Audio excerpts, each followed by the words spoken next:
For today's video po ay tayo magka-camp. Today is March 28 at start po ng Holy Week. At it's Thursday at tayo po yung nag-celebrate ng Maundy Thursday. So para masulit ang holiday, we decided na mag-camp. Kung saan ay hindi pa namin alam. And I hope makahanap tayo ng magandang campsite. So ito yung aming dala. Isang napakalaking bag na punong-puno ng camping gear. Siyempre kasama ko yung napakaganda kong misis. Misis, kaway ka naman dyan. Ang maestrang gala. Oo, upload na parang. Sige. So yun guys, no? Let's enjoy this day na lang, sulitin ng bakasyon habang wala pang pasok sa trabaho. Samahan nyo lang kami. Bye-bye!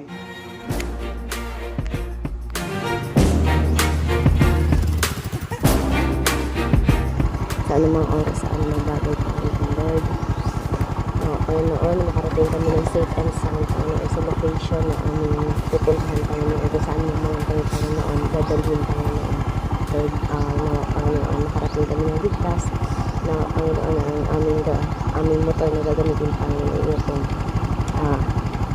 Gamitin ito, Panginoon, na kayo, Panginoon, ay maging safe, Lord. Ikaw po kayo magmaneho sa aming Panginoon. Lord, millions of angels be with us and to help.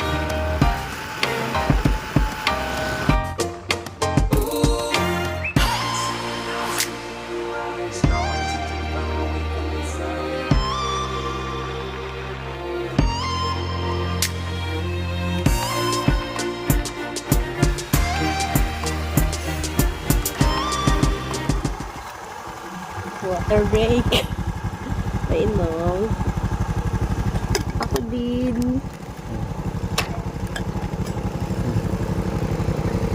Kusog na yung baliin. So yun guys, so stopover muna tayo dito sa Barangay Tanagan. At medyo mainit po yung panahon. Medyo mahaba na rin yung binahe natin, may isang oras na din. Kasi naman po tayo ng bayan ng Ojongan at may binili si Mrs. Gusto niya bumili ng Crocs ko dahil fake na Crocs. Oo. Maganda naman. Ayun.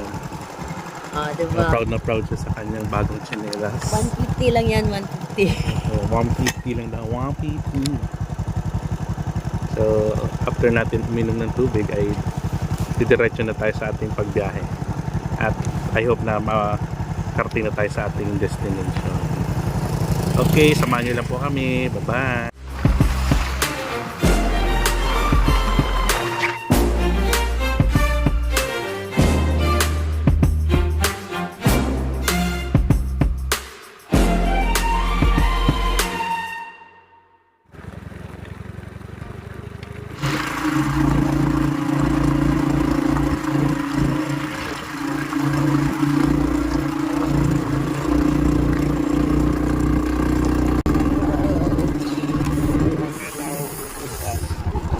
Jesus.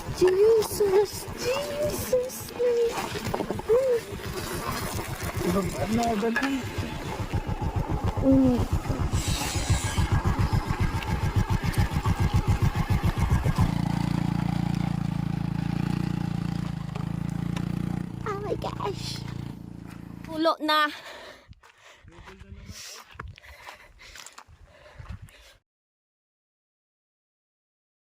Tatanong.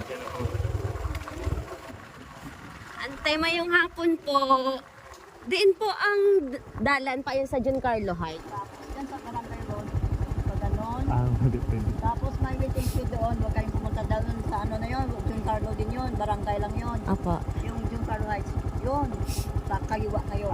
Sige. Maganda ang daan doon, tay. Medyo may lalo dyan. O yan o. Opo. Pababa kayo. Medyo mahirap.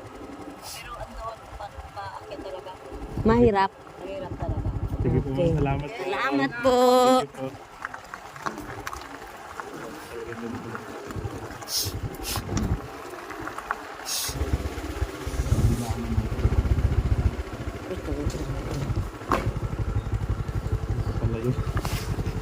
Kuya, mahirap ba ang daan papuntang Giancarlo Heights? Wait lang nga. Paakyat siya. Malapad. Sige po. Thank you.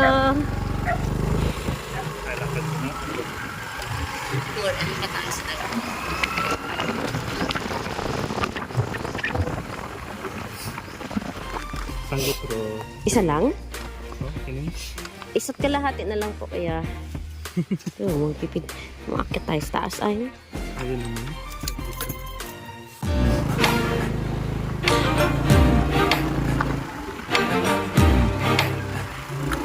Dito tayo sa totoong daan. Papuntang John Carlo Heights. Wrong turn. Sabi nga ni ate kanina, Diyos ko po. Hirap na yung daan.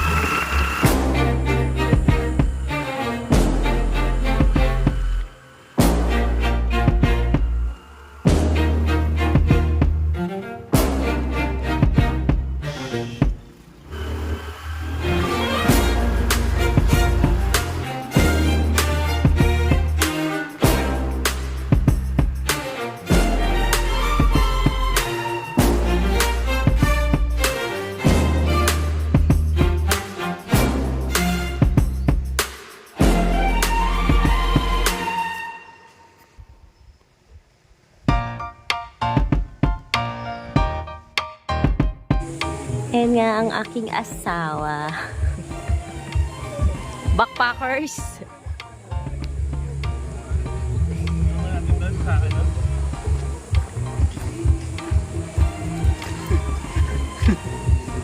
Para kung mag-hike, tara. Oo nga eh. Pero okay lang yan.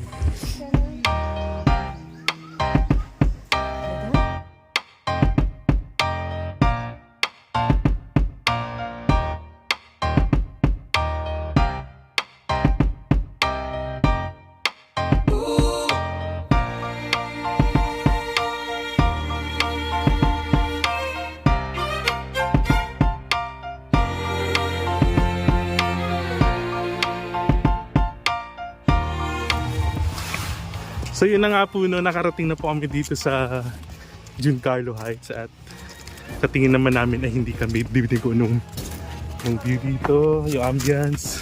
Saan ka pong pa tayo mag-pitch? Ito yung nature pag gusto natin dito. Maganda pala dito. Wala.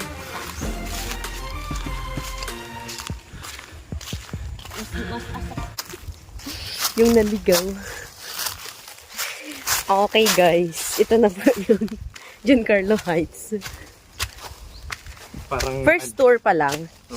Kasi naghahanap pa lang tayo ng area kung saan tayo pitch ng tent. pitch ng tent. So maganda yung area. Pagandang may dito, may hall. Pwede siguro dito magpakasal ulit.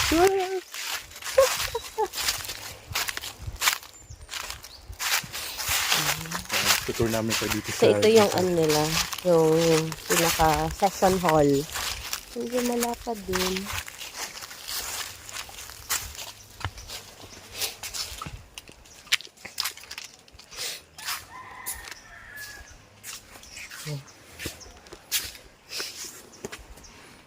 Pwede siya dito sa taas kapag madami kayo. Oo.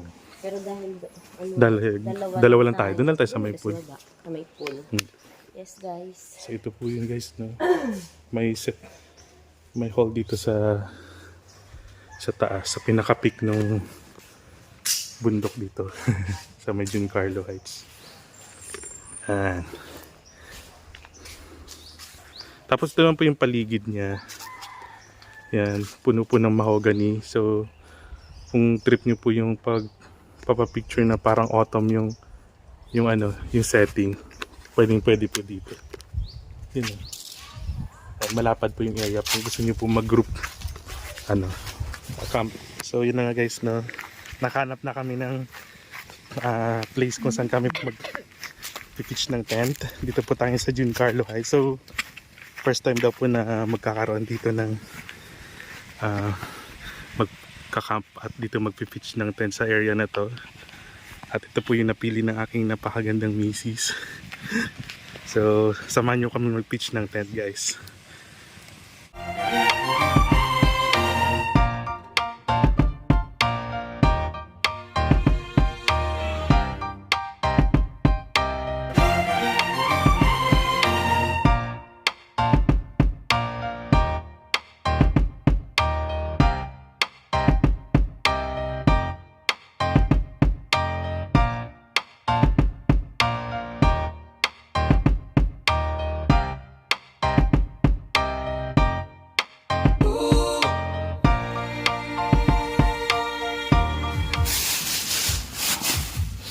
So ngayon si Mrs. na naman ang magliligpit sa kalat ni Mr. Nakalat ka. Ngayon ipapasok niya na po yung mga, ayusin niya na po yung laman ng ating tent. So natayo na natin yung ating tent.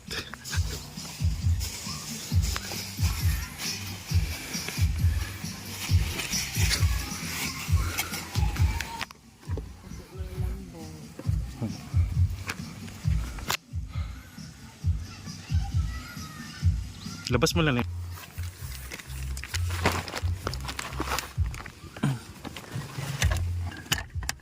So ngayon, set up naman natin ang ating mesa.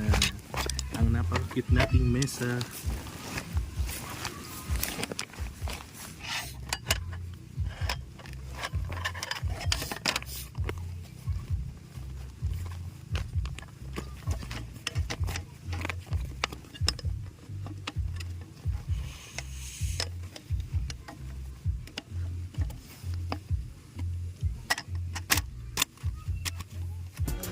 Siguro dyan.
Isa pa.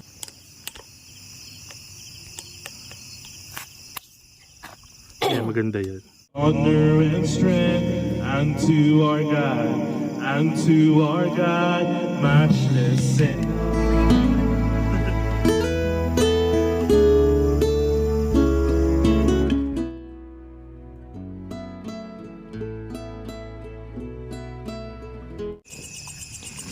lalaki pa. Magpapakulo po tayo ng tubig.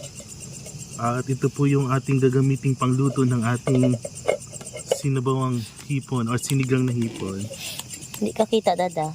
Okay lang? So ito yung mga ingredients natin. So mga gulay, sitaw, kamatis at okra with konting green, ano tawag dito? Green onion. Green leaves. onion leaves. At saka syempre hindi mawawala ang sinigang na hipon. At may nawawala tayong ingredients yung kangkong. It's okay. Dahil tayo mga Boy Scout at Girl Scout. Syempre sibuyas. Pwede na natin itong ilagay dito. In preparation para sa pangsigang. Yan. Antay lang natin kumulo. So habang nagpapakulo tayo, syempre, mag-awitan muna tayo. Tama na yan. Okay. Pangit naman ang ano. Sige, back to the ball game.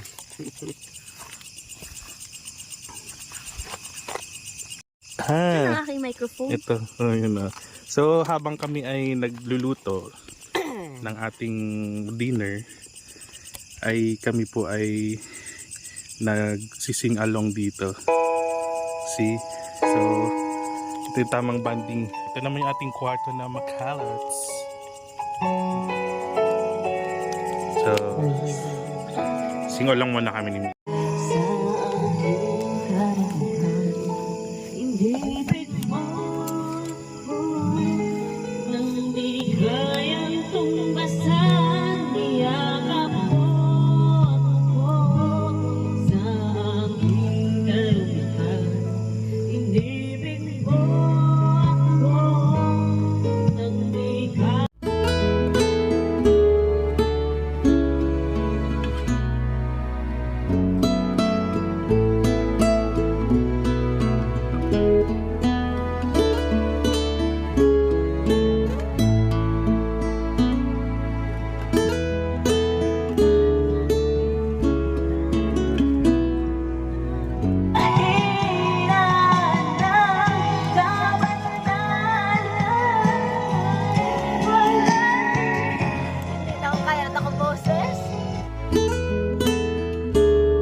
So matapos po nating ilagay yung kamatis at sibuyas at kumulo na po yung ating tubig, ay susunod po nating ilalagay yung ating hipon or hipon. Okay. Napakamura po ng hipon dito sa amin. Okay na yan. Yan, fresh hipon. So napakasarap pakinggan ng mga tunog ng ano. Sa amin ay sirom-sirom. Ano tawag yan sa Tagalog? Comment down below.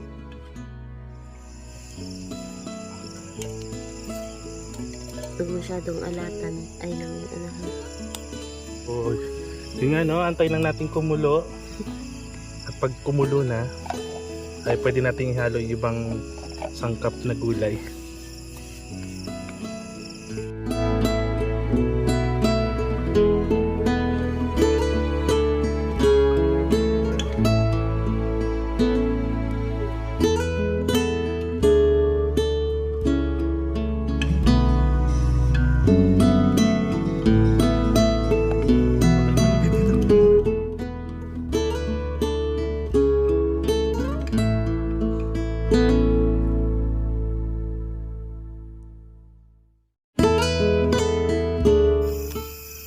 Siyempre para healthy living po, kailangan natin ng fruits.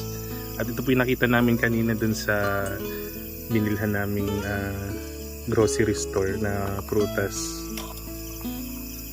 Banana. Ano, mangga. Mangga, make sure walang bulok. And crushed grahams. Easy, diba? Yan, piniprepare na po ni Mrs. gamit ang espada ni Lapu-Lapu.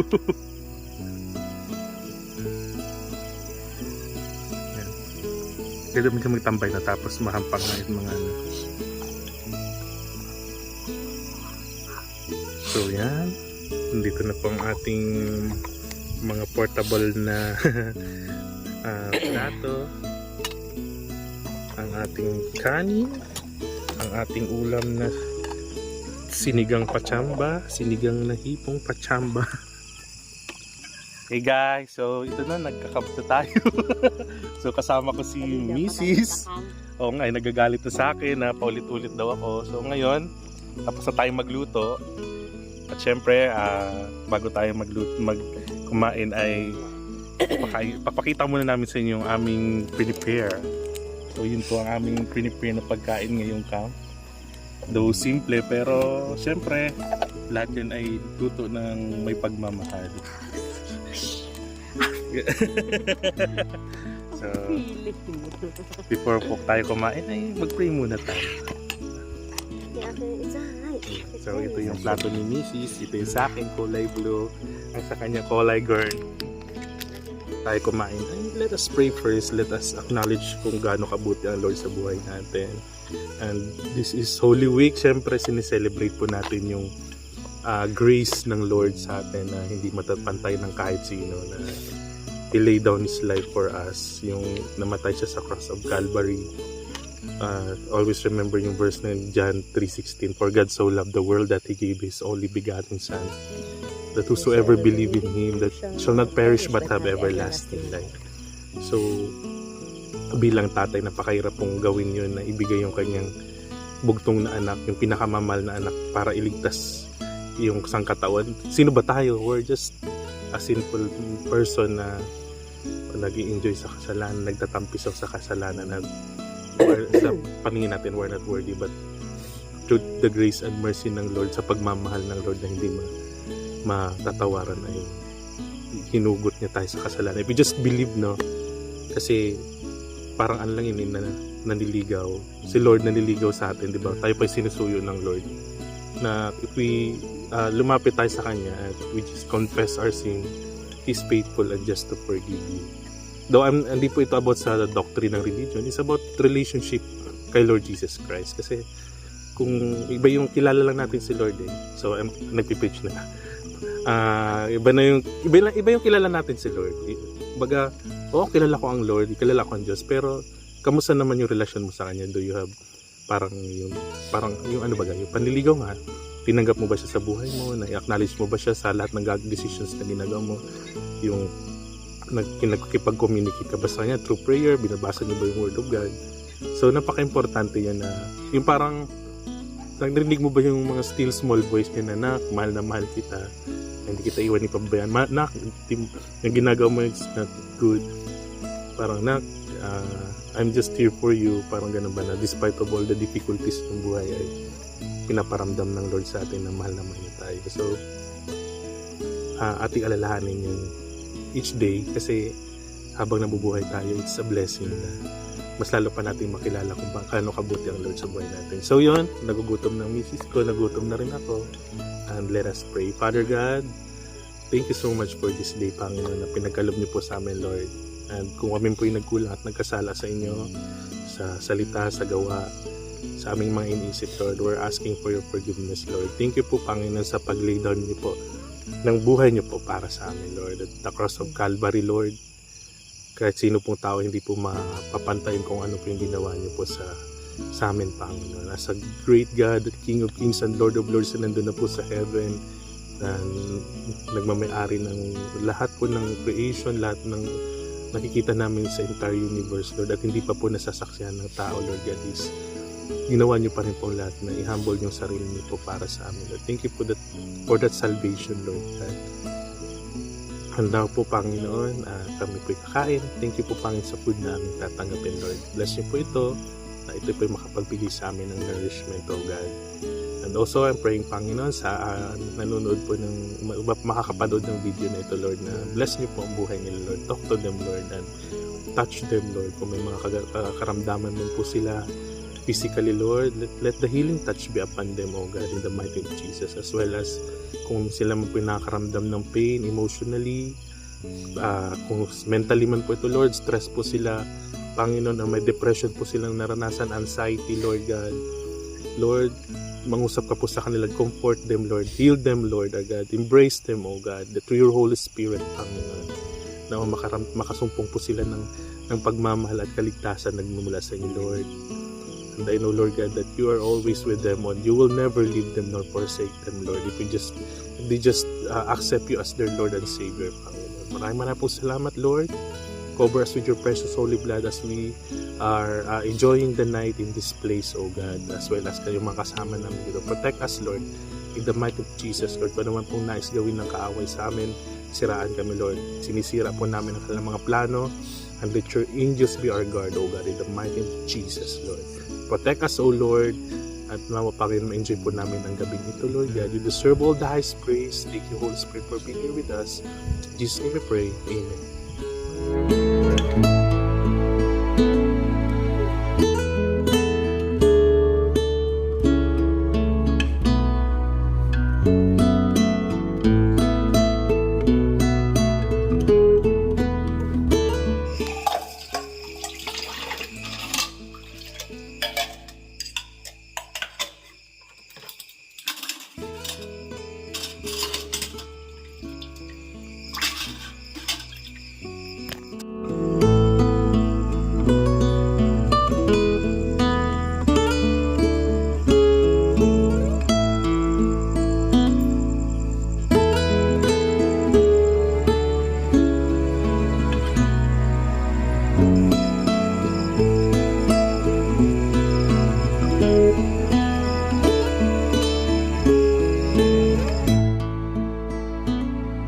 So ito guys, no, tapos na namin mag-toothbrush, mag-half-bath, at ready to sleep na po kami. Umaambon po ngayon dito.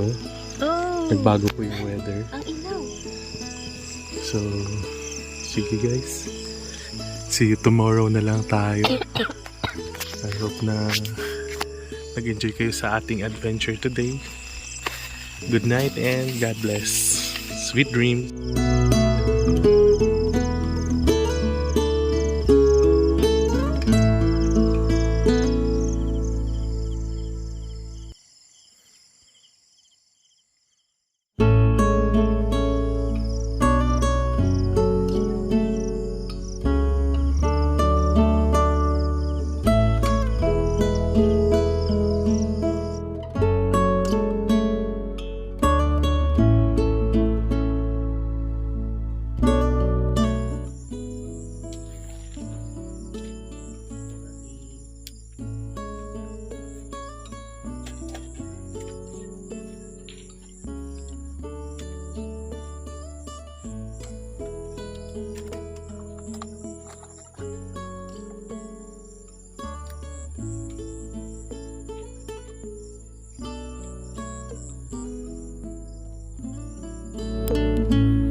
Good morning!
Ulit-ulit ka? Mulot kat mundo na to. Daan? To? Daan? To kat mun. Aro ito yan. Yun, oh, tingting. Yun. Ay, delikado. Sausaw sa asin. Asin yun. Samsam na sausaw. Meron na yan sa bawah. Yan na yan sa bawah. Kakto lang. Makabili naman yun. Ma-absorb. Eh, hindi na kami tinulit mo. Sarap pa. Ang hangin lang. Ang pala yun. Kalak. Spicy nga. Ito, mainit na tubig.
Run away to the world that we desire. Every night I lie in bed, the brightest colors fill my head. A million dreams are keeping me awake. I think of what the world could be, a vision of the one I see. A million dreams is all it's gonna take. Know what's worth fighting for when it's not worth dying for. Does it take your breath away and you feel yourself suffocating? Living on lies that I was born for you, and that you were born for me. And in this random world, this was really meant to be. What we have to work could never understand or ever take away. Until the day I die, God bless the day that I was for you.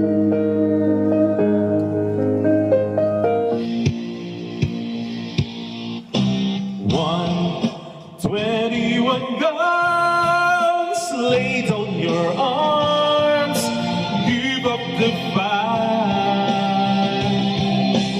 121 guns, throw up your arms into the sky, you and I. Yun na nga, no, uwi na kami and nag-enjoy kami dito sa place na to. Napaka-relaxing. And before tayo muna magpapack up muna tayo, samahan niyo po kami. At dito ko na po tatapusin ang ating vlog. Maraming po salamat sa inyong pagsama. Hanggang sa muli. Paalam!